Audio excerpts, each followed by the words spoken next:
नमस्कार दोस्तों, मैं सोहन सिंह अपने YouTube चैनल डियर मैथ्स 81 पर आप सभी लोगों का हार्दिक स्वागत करता हूं। दोस्तों, आप सभी लोगों को मालूम है कि जो सरकारी कर्मचारी होते हैं, चाहे वो केंद्र के कर्मचारी हो, चाहे किसी भी राज्य के किसी भी पोस्ट पर काम करने वाले कर्मचारी हो, दोस्तों उनका जो महंगाई भत्ता होता है, उस महंगाई भत्ते में एक वर्ष में दो बार बढ़ोतरी होती है। एक बार जनवरी में और एक बार होती है जुलाई में। जब इस महंगाई भत्ते में बढ़ोतरी होती है तो सरकार उस महंगाई भत्ते में बढ़ोतरी का एक मानक रखती है, जिस मानक के आधार पर उसमें बढ़ोतरी की जाती है। 2% होगी या 3% होगी या 5% होगी, उसके लिए एक स्टैंडर्ड रखा गया है। उस स्टैंडर्ड के आधार पर ही उस बढ़ोतरी को मेजर किया जाता है। उस स्टैंडर्ड का नाम यानी कि मानक का नाम है AICPIN, यानी कि all India consumer price index, अखिल भारतीय उपभोग मूल्य सूचकांक। इस सूचकांक के आधार पर ही यह निश्चित होता है कि इस छमाही में महंगाई भत्ते की दर कितनी रखी जाएगी। ठीक है दोस्तों, और इसे जारी करने का काम करता है श्रम एवं रोजगार मंत्रालय, भारत सरकार। अब हम देखते हैं कि किस प्रकार से उस डीए का निर्धारण होता है जो हमें जनवरी और जुलाई में सरकार देती है। उसके लिए क्या होता है, हर महीने में ये सूचकांक प्रदर्शित होता है और इस सूचकांक को फिर डीए के कैलकुलेटर में रखा जाता है और रखने के बाद जो भी एक संख्या में प्राप्त होती है वो संख्या ही हमारा डीए निर्धारित करती है। देखिए दोस्तों, जैसे मई 2024 में पूरे साल का लगभग मैंने यहाँ लिखा हुआ है, मई 2024 का जो ये सूचकांक था, इसे शॉर्ट में हम सीपीआई भी बोल देते हैं, सीपीआई कंज्यूमर प्राइस इंडेक्स। ठीक है दोस्तों, जो वो मई में था वो 139.9 था और उस स्थिति में हमारा जो डीए था 52.91 पर फिक्स हुआ।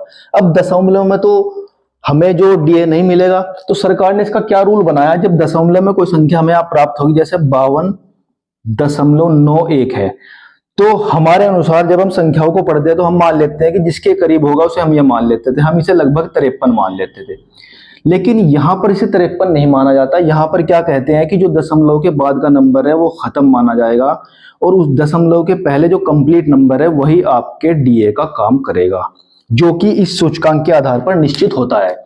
तो यहां पर जो डीए है वो 52, लेकिन मई में तो डीए मिलता नहीं, ना जून में मिलेगा, डीए मिलता है जुलाई में। ठीक है दोस्तों, तो जुलाई का जो इंडेक्स हमारे पास आया है, या जून का, सॉरी, यहां पर हमें क्या करना होता है, जिस महीने का हमें डीए मिलना है उससे पिछले महीने का हम ये सूचकांक देखते हैं। जैसे जून का जो सूचकांक था वो था 141.4, उस आधार पर जो डीए का हमें नंबर प्राप्त हुआ, जो डाटा मिला है वो मिला है 53.36। तो 36 तो काउंट होगा नहीं, तो 36 तो यहां से खत्म, इसलिए हमारा जो डीए था वो कितना हो गया था, 53% हो गया था इस स्थिति में। अब जून के बाद हम कहाँ आएंगे, जनवरी 2025 में।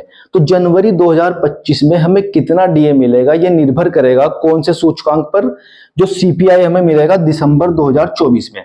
यहां पर सरकार का एक छोटा सा खेल समझना कि सरकार ने हमारे डीए को किस तरह घटाया है, थोड़ा सा गणित लगाकर देखिए दोस्तों। नवंबर के अक्टूबर में देखते हैं, अक्टूबर 2024 में जो हमारा सूचकांक था वो 144.5 था, यहां पर हमें सामने मिल गया डीए का नंबर।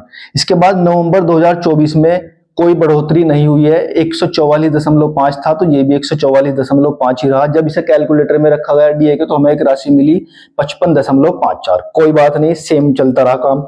लेकिन जैसे ही दिसंबर 2024 में डाटा देने की बारी आई, यानी कि जो सूचकांक आया है मेरे दोस्तों, वो आया है 143.7। आप इस सारे डाटा में देखना, कहीं भी घटोतरी नहीं हुई है, कहीं भी ये घटा नहीं है, सिवाय यहाँ के। यहाँ सरकार ने एक छोटा सा खेल कर दिया है ताकि डीए को ना बढ़ाना पड़े। तो यहाँ पर जो हमें सूचकांक मिला है वो मिला है 143.7, यानी कि यहाँ पर ये डिक्रीज हो गया है 0.5। देखो 144.5 से 143.7 पे आ गया, यानी कि इसमें अंतर आया है -0.8 का। और इस -0.8 के अंतर की वजह से हमारा जो डीए है वो पहुंच गया है 55.99। आप देखो कितना कम है, 56 में 56 पूरा होने के लिए आपके पास इसमें और क्या चाहिए, +0.1 और चाहिए था, सॉरी 0.01 और चाहिए था, जिसकी वजह से ये जो संख्या यानी कि जो डाटा आपके पास आया है 55.99, ये हो जाता 56। तो यहां सरकार को फिर कितना देना पड़ता है, आपको 56% डीए देना पड़ता है। यानी कि डीए में कितनी बढ़ोतरी होती है, 3% की। लेकिन अब डीए में कितने प्रतिशत की वृद्धि होगी, 2% की, मात्र 2% की वृद्धि यहां पर होगी दोस्तों।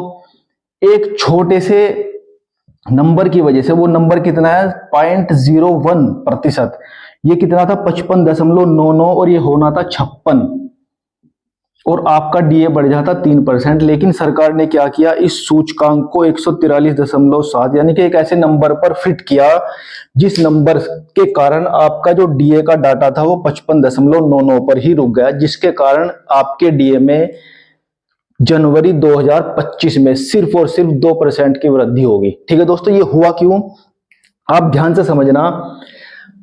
दिसंबर 2024 का जो डाटा है वो हमें मिलना था दोस्तों, दिसंबर 2024 का जो डाटा था वो हमें जनवरी के लास्ट में मिलना था। जनवरी का जो लास्ट वर्किंग डे होता है उसमें डाटा रिलीज होता है, लेकिन आपके सामने है जनवरी में कोई डाटा रिलीज नहीं हुआ इस सूचकांक का। ये डाटा रिलीज हुआ है 18 फरवरी 2025, यानी कि लगभग 18 से 20 दिन बाद। अब इसके पीछे का कारण दोस्तों क्या है, आपने देखा होगा फरवरी में ही दिल्ली में विधानसभा चुनाव थे, और उसी दौरान फरवरी के पहले ही सप्ताह में जो दिल्ली विधानसभा के चुनाव थे उनका रिजल्ट भी आना था। अगर सरकार इस चीज को पहले रिलीज कर देती कि जो सूचकांक है वो इतना है जिसकी वजह से हमारा डीए मात्र 2% बढ़ेगा, तो शायद सरकार के ऊपर इलेक्शन का कुछ फर्क पड़ता। इस चीज से बचने के लिए सरकार ने क्या किया कि इस डाटा को जनवरी के लास्ट में रिलीज ना करके इस डाटा को कब रिलीज किया है, 18 फरवरी 2025 को। जैसे ही डाटा रिलीज हुआ, रिलीज होने के बाद एक जो हमारे पास सूचकांक का नंबर आया जिससे हमारा डीए निर्धारित होता है, वो नंबर आया है 55.99, जिसके कारण हमारा डीए जो है वो सिर्फ 2% ही बढ़ पाया है। बढ़ेगा, वैसे भी घोषणा नहीं हुई है, लेकिन इस सूचकांक के आधार पर यह निश्चित हो जाएगा कि जो डीए है उसमें सिर्फ और सिर्फ 2% की वृद्धि होगी, ना कि 3% की वृद्धि होगी। ठीक है दोस्तों, ये एक छोटा सा डाटा था, एक छोटी सी नॉलेज थी, छोटी सी इंफॉर्मेशन थी डीए के संबंध में, जो सरकारी कर्मचारियों का जनवरी 2025 में बढ़ेगा, और उसके पीछे का आपने कारण भी समझा कि ऐसा क्यों हुआ है। ठीक है दोस्तों, बाकी सरकार के हाथ में है, वो चाहे तो इसे 3% भी कर सकती है, चाहे तो। लेकिन सरकार क्यों चाहेगी, 2 और 3 में सरकार के पास बहुत अंतर पैदा हो जाएगा। इससे तो सरकार के अरबों रुपए बच जाएंगे। अगर वो 2% डीए बढ़ाएगी और उसके बाद वो 3% पे जाएगी, तो 1% की वजह से सरकार को अरबों रुपए का फायदा होने वाला है। किस कारण, एक छोटा सा डाटा में ही बदलाव तो करना है, उस डाटे में थोड़े से बदलाव के कारण जो डीए का अंतर है वो सिर्फ इतना बचा है, जिसके कारण हमारा जो डीए है वो 55% होगा और डीए में बढ़ोतरी होगी मात्र 2%। ठीक है दोस्तों, ये मैं आपके पास एक छोटी सी इंफॉर्मेशन लेकर आया था। अगर आपको इंफॉर्मेशन अच्छी लगी हो तो वीडियो को लाइक कीजिए और चैनल को सब्सक्राइब कीजिए। ठीक है दोस्तों, नमस्कार, धन्यवाद, गुड बाय।